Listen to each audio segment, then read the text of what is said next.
welcome back. I hope you had a great Christmas and a Happy New Year. It seems a lot like Groundhog Day, though, because we're here back in D.C. for another week where the Democrats are not bringing a single bill to confront the many crises that they've created, from inflation that continues to rise to high gas prices, which continue to take more and more money out of the pockets of hardworking families, to the border crisis. And now if you look, right now a lot of people are back in school, but then we just saw the other day, last week, 5,200 schools were closed. And a lot of attention was focused on Chicago, as it should be. But look, Chicago took billions of taxpayer dollars, and yet their union bosses made a decision to keep the kids shut out of school. We have called on President Biden to stand up to the union bosses and stand up for our kids all across America who are being denied opportunity when they shut down schools. Either they open schools back up or they should give back the billions of dollars of our hard-earned money that they took, because the money was there to keep schools opened. And those that took it and still want to keep kids locked out of school is denying those kids opportunity. And we're fighting for them.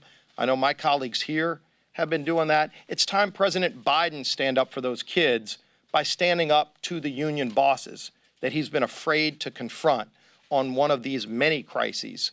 Over and over again, we see crises that are hurting hardworking families, and President Biden won't lift a finger to help those families. You know, just look at what he promised when he was running for president. How many times did President Biden say, "I will shut down the virus"? And today we're worse off than when he took the oath of office. And he walked in inheriting 3 different vaccines that President Trump's Operation Warp Speed created for him. There were antibodies. There were other therapies. This president has done nothing to advance therapies. He's done nothing to look into natural immunity and see what the benefits of that would be. He won't even hold a hearing on the origin of COVID. And so we continue to call on the Biden administration and Speaker Pelosi to start having hearings to confront this, instead of standing up with the union bosses against our kids and ultimately not doing anything to help those hardworking families who are struggling, because families are struggling right now.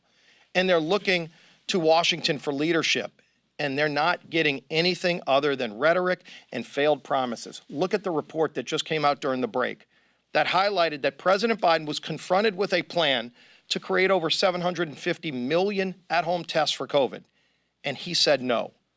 I think it's important that we ask, who else was involved in that decision? Was CDC involved in the decision to say no to tests that now are needed? People are waiting in line hours and hours to get testing, and President Biden had an opportunity back in October to allow for testing at home for people from COVID, and he said no.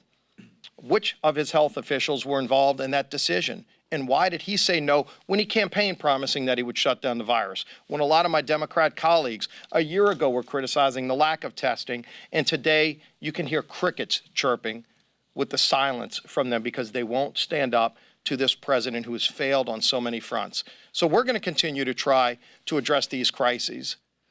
It's time Speaker Pelosi stand up and try to address these crises too. It's time President Biden stand up and start addressing these crises as well, because they failed the American people and it's causing pain all throughout the country.